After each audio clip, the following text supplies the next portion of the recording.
अस्सलाम वालेकुम एवरीवन, मैं हूं मोहम्मद तलहा। आप लोग देख रहे हैं तलाश फैस एकेडमी। आज की इस वीडियो के अंदर बात करेंगे फ्रिक्शन के बारे में। फ्रिक्शन क्या है, उसका ओरिजिन क्या है, डिफरेंट टाइप्स ऑफ फ्रिक्शन, और फिर लास्ट में डिस्कस करेंगे लॉज ऑफ फ्रिक्शन। तो चलिए शुरू करते हैं इसकी डेफिनेशन के साथ।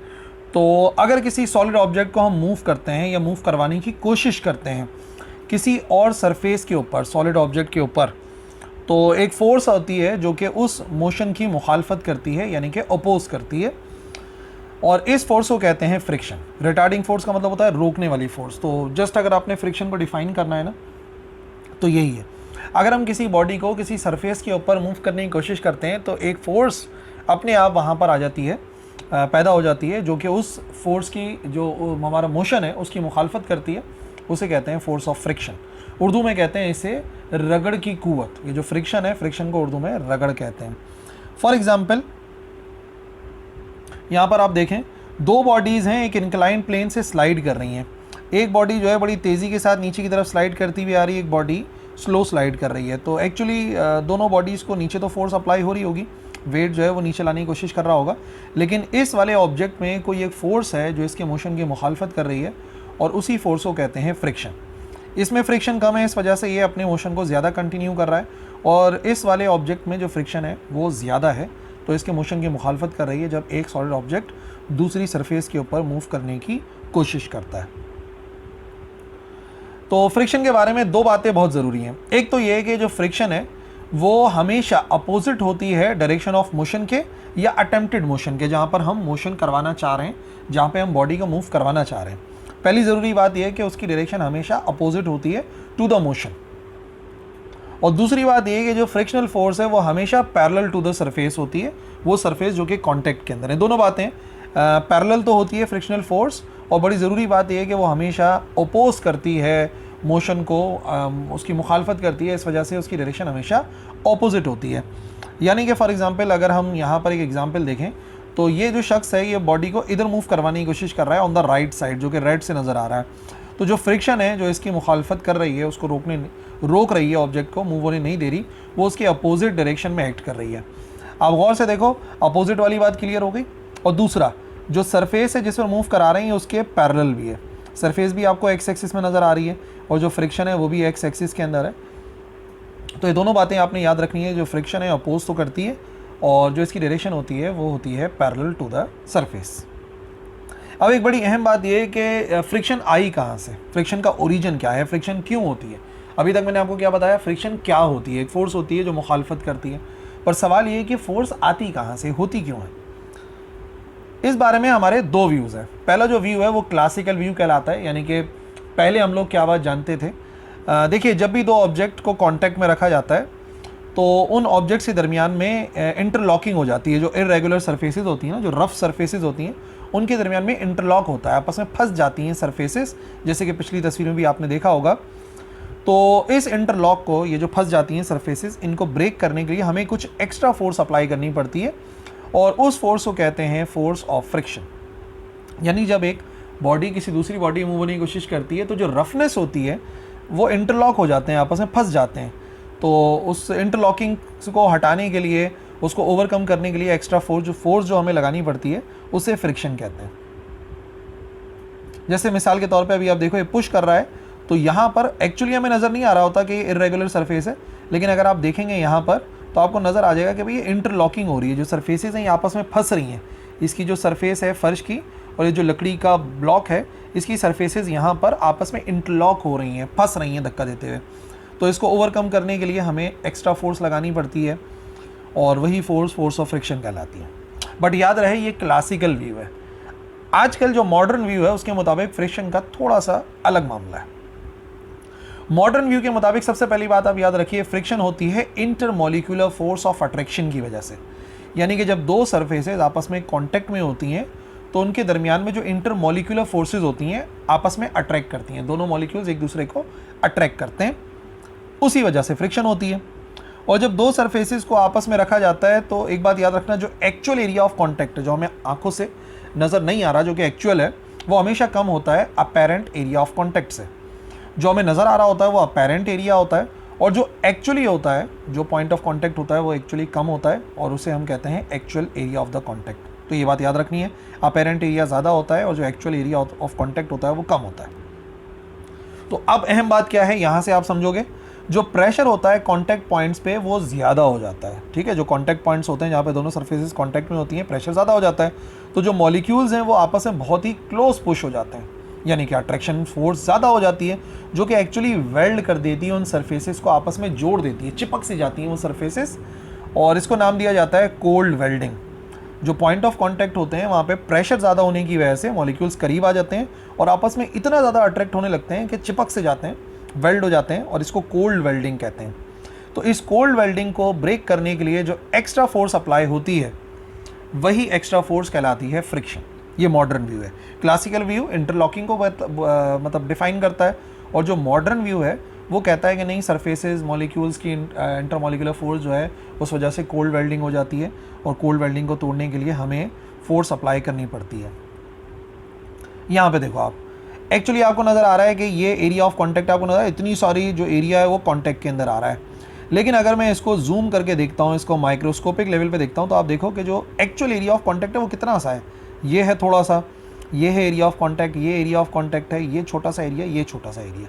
तो एक बात तो कंफर्म हो गई कि जो ट्रू एरिया ऑफ कांटेक्ट है, एक्चुअल एरिया ऑफ कांटेक्ट, वो अपेरेंट एरिया से कम होता है, वो सिर्फ जहाँ यहाँ हो रहा है। अच्छा, फिर क्या होता है कि ये जो है यहाँ पर आप देखो, जब इतने करीब करीब आ रहे हैं तो बहुत ज़्यादा प्रेशर हो जाता है। प्रेशर की वजह से इन दोनों मॉलिक्यूल्स की आपस की इंटरमॉलिक्यूलर फोर्सेज होती हैं और ये आपस में कोल्ड वेल्ड हो जाते हैं। ये भी कोल्ड वेल्ड हो गए, फॉर एग्जांपल ये भी यहाँ पे कोल्ड वेल्ड हो गए। उस वेल्डिंग को तोड़ने के लिए जो हमें एक्स्ट्रा फोर्स अप्लाई करनी पड़ती है वही फोर्स है force of friction, according to the modern view. ठीक है जी, अब क्लासिकल व्यू समझ गए, मॉडर्न व्यू समझ गए। अब आ जाओ टाइप्स ऑफ फ्रिक्शन पे कि फ्रिक्शन की कितनी टाइप्स हैं। तो सबसे पहली बात यह है कि फ्रिक्शन जो है इसको हम दो टाइप्स में जो है वो डिवाइड करते हैं। एक कहलाती है स्टैटिक फ्रिक्शन और दूसरी कहलाती है डायनामिक फ्रिक्शन। ठीक है ना, स्टैटिक फ्रिक्शन होती है और डायनामिक फ्रिक्शन होती है। और उसी तरीके से डायनामिक फ्रिक्शन को भी दो पार्ट्स में डिवाइड किया जाता है। एक कहलाता है स्लाइडिंग फ्रिक्शन और दूसरा कहलाता है रोलिंग फ्रिक्शन। अब हम बारी बारी पहले स्टैटिक और डायनामिक फ्रिक्शन को समझेंगे और फिर डायनामिक की दोनों टाइप्स को समझेंगे। सबसे पहले स्टैटिक फ्रिक्शन को समझते हैं। यहाँ पे जो वर्ड आ रहा है ना स्टैट, इसी को आप ध्यान में रखो। STAT जो स्टैट वर्ड है इसका मतलब होता है रेस्ट में, रुका हुआ। तो थोड़ा सा वैसे ही आपको याद रह जाएगा स्टैटिक फ्रिक्शन कहाँ होती है। अब यहाँ पे देखो, जो फोर्स ऑफ फ्रिक्शन है जो दो सरफेसेस के दरमियान में होती है, जब एक बॉडी मूव होने की कोशिश करती है और लेकिन मूव नहीं हो रही होती, रुकी हुई होती है, तो देखो यहाँ पे स्टैटिक फ्रिक्शन है। ये जो शख्स है ये फोर्स तो अप्लाई कर रहा है लेकिन ये इसको मूव नहीं करवा पा रहा। ये मूव नहीं करवा पा रहा तो इसका मतलब दोनों सरफेसेस के दरमियान में जो फ्रिक्शन है वो स्टैटिक फ्रिक्शन है। और जैसे जैसे हम अपनी फोर्स को बढ़ाते रहते हैं, फ्रिक्शन भी अपने अमाउंट को बढ़ाती रहती है, डायरेक्टली बॉडी मूव नहीं होती। तो जो मैक्सिमम वैल्यू ऑफ फ्रिक्शन होती है स्टैटिक फ्रिक्शन, उसे कहते हैं लिमिटिंग फ्रिक्शन। ये दोनों में फ़र्क याद रखना। जब दो सरफेसेस मूव होने की कोशिश कर रही हैं, अभी मूव हो नहीं रही हैं, रेस्ट में है, तो वो स्टैटिक फ्रिक्शन होती है। और जो मैक्सिमम वैल्यू होती है स्टैटिक फ्रिक्शन की, जिसके बाद बस बॉडी मूव होना शुरू हो जाती है, उसे कहते हैं लिमिटिंग फ्रिक्शन या फ्रिक्शन की हद कह सकते हैं। फॉर एग्जाम्पल आप देखो, यहाँ पे हम एक ऑब्जेक्ट को एक स्प्रिंग बैलेंस से खींचने की कोशिश कर रहे थे। पहले हमारी फोर्स 0.5 हो गई, 1 हो गई, 1 से फिर आप देखो जो बॉडी मूव हो रही है वो एक्चुअली कब मूव होना शुरू हो रही है, जब हमारी फोर्स हो गई 0.5 और 1 के दरमियान में, समझ लो 0.8 या 0.7 पर बॉडी जो है वो मूव होना शुरू हो जाती है। इसका मतलब जो लिमिटिंग फ्रिक्शन है दोनों सरफेसेस के दरमियान में वो 0.8 समथिंग है। क्योंकि आप देखो फोर्स उससे पहले मैं अप्लाई तो कर रहा था, मैं राइट साइड पे खींच रहा था इस स्प्रिंग बैलेंस को, लेकिन बॉडी मूव नहीं कर रही थी। क्यों? क्योंकि फ्रिक्शन थी। तो 0.8 पे मूव करने का मतलब ये है कि जो स्टैटिक फ्रिक्शन थी, जो लिमिटिंग फ्रिक्शन है, वो 0.8 के अराउंड है। ठीक है ना, समझ गए। तो उसके बाद हम फोर्स को बढ़ा रहे थे, बॉडी मूव नहीं हो रही थी। जैसी ही फोर्स हुई 0.8, बॉडी मूव होना शुरू हो गई। It means the limiting friction is 0.8 Newton. अब काइनेटिक फ्रिक्शन को देखो, एक सरफेस दूसरी सरफेस से मूव हो रही है। ठीक है ना, तो काइन से आप याद रखेंगे, काइन का मतलब होता है मोशन। तो जब एक सरफेस दूसरी सरफेस से मूव हो रही है तब भी तो दोनों के दरमियान में फ्रिक्शन है। आपको नज़र आ रहा है, देखो ये यहाँ पे फ्रिक्शन नज़र आ रहा है दोनों सरफेस के दरमियान में, ये काइनेटिक फ्रिक्शन है। वो फ्रिक्शनल फोर्स जो कि काम करती है जब दो सरफेसेस में से कोई भी एक सरफेस मूव हो रही होती है, एक सरफेस मूव हो रही है दूसरी बॉडी के ऊपर, तो ऐसे फ्रिक्शन को कहते हैं काइनेटिक फ्रिक्शन। जब दोनों सरफेसेस रुकी हुई हो तो स्टैटिक फ्रिक्शन, और जब सरफेस मूव होना शुरू हो जाए तो दोनों के दरमियान में जो फ्रिक्शन होती है वो कहलाती है काइनेटिक या डायनेमिक फ्रिक्शन। दोनों नाम हो सकते हैं, ये हेडिंग गलत हो गई। ये काइनेटिक फ्रिक्शन भी हो सकता है और डायनामिक फ्रिक्शन भी कह सकते हैं। अच्छा, डायनामिक की पहली टाइप होती है स्लाइडिंग फ्रिक्शन। नाम से जाहिर है, स्लाइड करना उर्दू में कहते हैं फिसलना। वो फ्रिक्शन जो कि एग्जिस्ट करती है दो सरफेसेस के दरमियान में जब एक बॉडी दूसरी बॉडी के ऊपर स्लाइड करती है, फिसलती है। जब एक सरफेस दूसरी सरफेस के ऊपर फिसलती है तो वहाँ पाई जाने वाली फ्रिक्शन को कहते हैं स्लाइडिंग फ्रिक्शन। जैसे मिसाल के तौर पे अगर मैं एक सोफ़े को मूव कराता हूँ फ्लोर के ऊपर, तो जो सोफ़े और फ्लोर के दरमियान में फ्रिक्शन होगी वो स्लाइडिंग होगी। जैसे कि हम देखो सोफ़े को मूव कराने की कोशिश कर रहे हैं, तो सोफ़े की ये जो सतह है और फ्लोर के दरमियान में जो फ्रिक्शन होगी, क्योंकि मैं इसे घसीट रहा हूँ, स्लाइड करवा रहा हूँ, तो जो फ्रिक्शन होगी वो स्लाइडिंग फ्रिक्शन होगी। या मिसाल के तौर पे स्लाइड कर रहे होते हैं तो स्लाइडिंग फ्रिक्शन होती है। या किसी भी चीज़ को आप ज़मीन पे घसीट रहे हैं तो वो स्लाइडिंग के ज़ुमरे में आती है, तो वहाँ पे मौजूद फ्रिक्शन को कहते हैं स्लाइडिंग फ्रिक्शन। जबकि नाम से जाहिर है रोलिंग, रोल करने को उर्दू में कहते हैं लुढ़कना। तो रोलिंग क्या हो गई? ऐसी फ्रिक्शन जो कि एग्जिस्ट करती है दो सरफेसेस के दरमियान में जब एक सरफेस रोल करती है दूसरे के ऊपर। जब एक सरफेस लुढ़कती है, गोल गोल घूमती है दूसरी सरफेस के ऊपर, तो वहाँ पाया जाने वाला फ्रिक्शन कहलाता है रोलिंग फ्रिक्शन। और एग्जाम्पल है बड़ी आसान सी, एक रोलिंग बॉल है और रोड के दरमियान में जो फ्रिक्शन होगी, एक बॉल जो है वो रोल कर रही है रोड के ऊपर, तो दोनों के दरमियान में जो फ्रिक्शन पाई जाएगी कम होगी, जाहिर सी बात है, रोलिंग फ्रिक्शन स्लाइडिंग से कम होती है, लेकिन फिर भी यहाँ पे फ्रिक्शन तो है। और ये जो फ्रिक्शन है वो कौन सी फ्रिक्शन कहलाएगी? रोलिंग फ्रिक्शन, क्योंकि यहाँ पे एक बॉडी जो है वो दूसरी बॉडी के ऊपर रोल कर रही है। तो बस समझ जाना, बॉल बेयरिंग वगैरह के अंदर जो फ्रिक्शन होता है वो भी रोलिंग होता है। व्हील और रोड के दरमियान में जो फ्रिक्शन होता है, टायर और रोड के दरमियान में, वो भी रोलिंग फ्रिक्शन होता है। अब आ जाइए लॉज ऑफ फ्रिक्शन पे। कुछ लॉज हैं, उनको आपने याद रखना है, जहन में रखना है, एमसीक्यूज में भी पूछे जा सकते हैं, और फिर ग्राफ को समझ लेंगे। तो यहाँ पे आपको नज़र आ रहा है कि फॉर एग्जांपल बॉडी का मोशन इस तरफ हो रहा है, जो पुश करने वाली फोर्स है वो भी इसी तरफ अप्लाई हो रही है, तो जो फ्रिक्शन है वो उसके अगेंस्ट काम करेगी, जैसे कि आपको नज़र आ रहा है। इसी से हम बाकी के लॉज भी समझ जाएंगे। पहला लॉ, जो फ्रिक्शनल फोर्स होती है वो अपोज करती है relative motion of to surfaces. जाहिर सी बात है, जब सरफेसेस मूव हो रही होती हैं तो पहला लॉ ये कहता है कि फ्रिक्शन अपोज करती है, मुखालफत करती है। फ्रिक्शन कभी सपोर्ट नहीं करती मोशन की, फ्रिक्शन हमेशा जो है वो हरकत की मुखालफत करती है, अपोज करती है। जो फ्रिक्शनल फोर्स होती है पैरेलल होती है to the surfaces in contact. आप देख सकते हैं जो सरफेस है वो भी ऐसे ही है और जो फ्रिक्शन है वो भी इसी के साथ अपोजिट डायरेक्शन में तो है लेकिन पैरेलल है। ये दोनों पॉइंट्स मैंने आपको फ्रिक्शन की डेफिनेशन में भी समझा दिए थे। जो फ्रिक्शनल फोर्स होती है वो डायरेक्टली प्रोपोर्शनल होती है टू द नॉर्मल रिएक्शन। जितना नीचे नॉर्मल रिएक्शन होता है, नॉर्मल रिएक्शन ऊपर की तरफ अप्लाई होती है ना, normal reaction of the surface, आपको पता है कि जो किसी बॉडी का वेट होता है वो डाउनवर्ड एक्ट करता है और जो नॉर्मल रिएक्शन होता है वो हमेशा ऊपर की तरफ एक्ट करता है।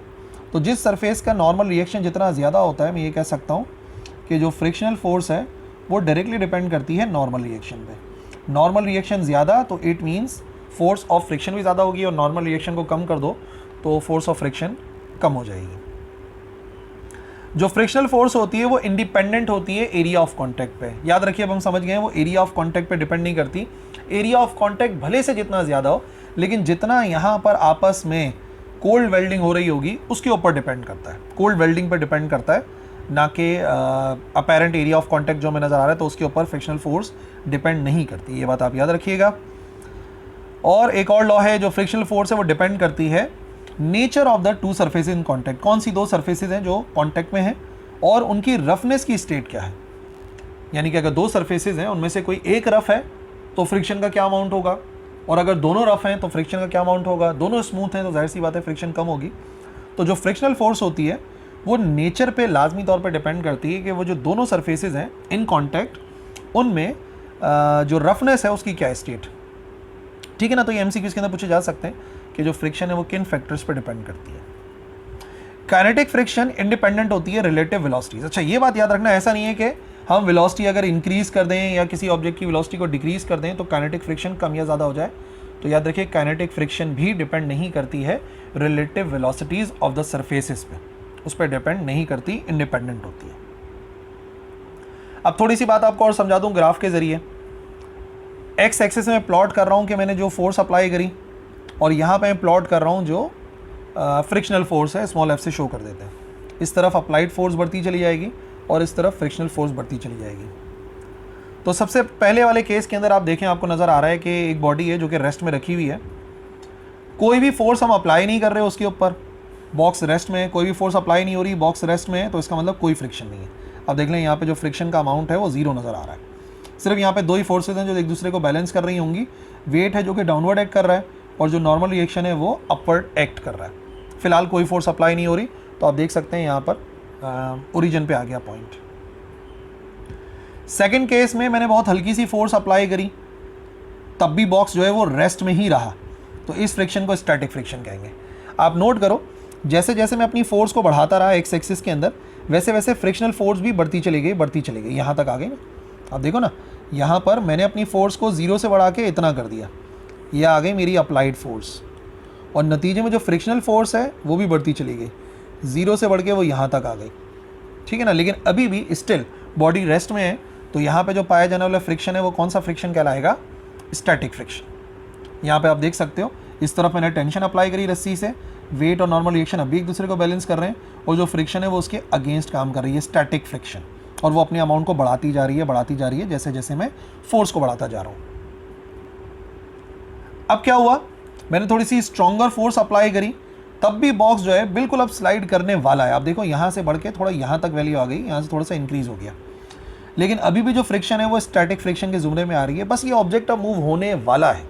जैसे पुरानी वाली एग्जाम्पल के अंदर हमने अपनी फोर्स को 0 से बढ़ाया, और 0 से बढ़ा के हम उसको 0.1 कर गए, 0.2, 0.3, और जैसे ही 0.8 हुआ था बस बॉडी मूव होने वाली थी। तो ये जो अमाउंट ऑफ फ्रिक्शन है, ये जो पॉइंट आपको नज़र आ रहा है, ये कौन सा फ्रिक्शन हो जाएगा? ये हो जाएगा लिमिटिंग फ्रिक्शन। ठीक है जी।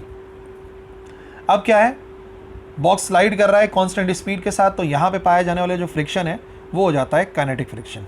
नोट करने वाली बात यह है कि अब मैंने तो अपनी फोर्स को बढ़ाया, लेकिन फ्रिक्शन की जो लिमिटिंग फ्रिक्शन थी, maximum value of limiting friction, जैसे ही बॉडी मूव होना शुरू होती है तो फ्रिक्शन अचानक से बिल्कुल कम हो जाती है, मतलब बिल्कुल 0 नहीं हो रही लेकिन कम हो जाती है, और फिर कम फ्रिक्शन रहता है, और वो फ्रिक्शन कौन सा होता है?